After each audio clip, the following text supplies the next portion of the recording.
குழந்தைகளே, நான் உங்களுக்கு ஒரு அழகான கதை சொல்லப் போகிறேன். பிங்குன்னு ஒரு அழகான நாய் இருந்துச்சாம்.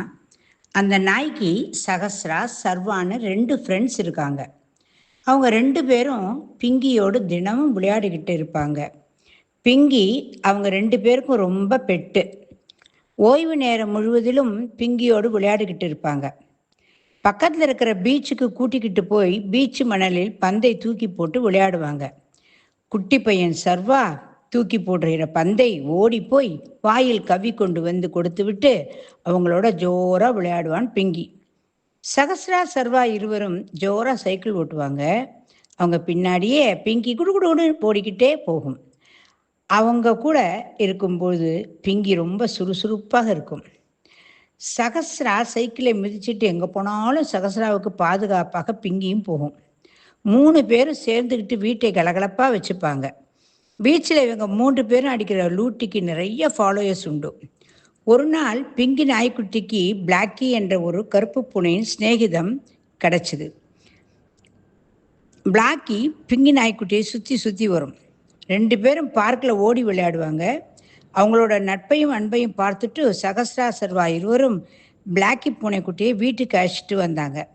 இதனால் பிங்கிக்கு ரொம்ப மகிழ்ச்சி. வீட்டில் எப்பவும் விளையாடிக்கிட்டே இருப்பாங்க. இதனால் அவங்களுக்கு வீட்டில் சந்தோஷம் கூடிக்கிட்டே போச்சு. பிங்கியும் பிளாக்கியும் வீட்டு தோட்டத்திலே கட்டி பிடிச்சி விளையாடுவாங்க. ஒருத்தருக்கு ஒருத்தர் செல்லமாக கடிச்சிக்கிட்டே ஓடி பிடிச்சி விளையாடுவாங்க. டிஷும் டிஷும் தான். இதை பார்க்க ரொம்ப இன்ட்ரெஸ்டிங்காக இருக்கும். சர்வாவும் சகஸ்ராவும் தாயக்கட்டை விளையாடும் பொழுது பிங்கியும் பிளாக்கியும் அவங்க பக்கத்துலேயே உட்காந்துக்கிட்டு அவங்க விளையாடுவதை வேடிக்கை பார்த்துக்கிட்டு இருப்பாங்க. கடைசியில் ஒன்றும் புரியாமல் போர் அடித்து சோஃபாவில் ஓடி போய் படுத்துக்கிட்டு அப்படியே தூங்கிடுவாங்க.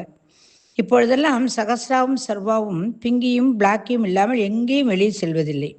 4 பேரும் ரொம்ப திக் ஃப்ரெண்ட்ஸ் ஆயிட்டாங்க. சகஸ்ராவும் சர்வாவும் சைக்கிள் விடும் பொழுது பிங்கியும் பிளாக்கியும் புல்தரையில் புரண்டு புரண்டு படுத்து விளையாடுவாங்க. தினமும் சகஸ்ராவின் பாட்டி மடியில் அமர்ந்து கொண்டு பிங்கி குட்டி தூக்கம் போடும். தூங்கி எழுந்தவுடன் பிங்கியை வெளியே ஷார்ட் வாக்கிங் அழைத்து செல்வாள். சகஸ்ராவின் தந்தை ஆபீஸிலிருந்து திரும்பி வந்தவுடன் அவரும் பிங்கியுடன் பெரிய வாக்கிங் போய்விட்டு வருவார். அது மட்டும் இல்லை, சகஸ்ராவின் தாத்தா பாட்டியும் அவ்வப்பொழுது பிங்கியுடன் ஜாலியாக வாக்கிங் போய்விட்டு வருவார்கள். சகஸ்ராவின் மாமாவுக்கு பிங்கி என்றால் மிகவும் பிடிக்கும். தன்னுடைய பெட்டான பிங்கிக்கு தினமும் பலவிதமான பயிற்சி அளிப்பார். அதில் மிக மிக முக்கியமானது மோப்பம் பிடிப்பது. வீட்டுக்கு வரும் மனிதர்களை எப்படி வரவேற்பது, அறிமுகம் இல்லாத புதிய மனிதர்களுடன் எப்படி இருப்பது என்பதை அழகாக சொல்லி பாடம் எடுத்து பிங்கியை ஒரு சிறந்த நாயாக மாற்ற தினமும் அதற்கு பயிற்சி கொடுக்கிறார். ஒரு நாள் பிங்கி வீட்டு தோட்டத்தில் உலா வந்து கொண்டிருந்தது. அப்பொழுது ஒரு திருடன் பக்கத்து வீட்டு தோட்டத்திலிருந்து மதில் சுவரை தாண்டி குதித்தான். பிங்கி முதலில் பயந்து விட்டது. தன் மோப்ப சக்தியை பயன்படுத்தி அவன் ஒரு அந்நியன் என கண்டுபிடித்து அவனை பார்த்து உரக்க குறைத்தது.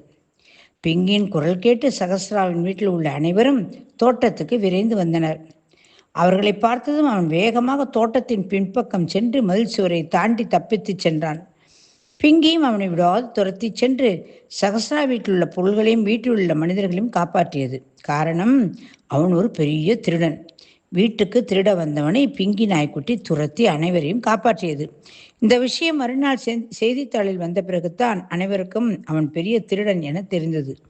அன்று முதல் சகஸ்ரா வீட்டில் பிங்கி மிக மிக செல்ல பிள்ளையாக மாறி அனைவரையும் மகிழ்ச்சியில் ஆழ்த்தியது.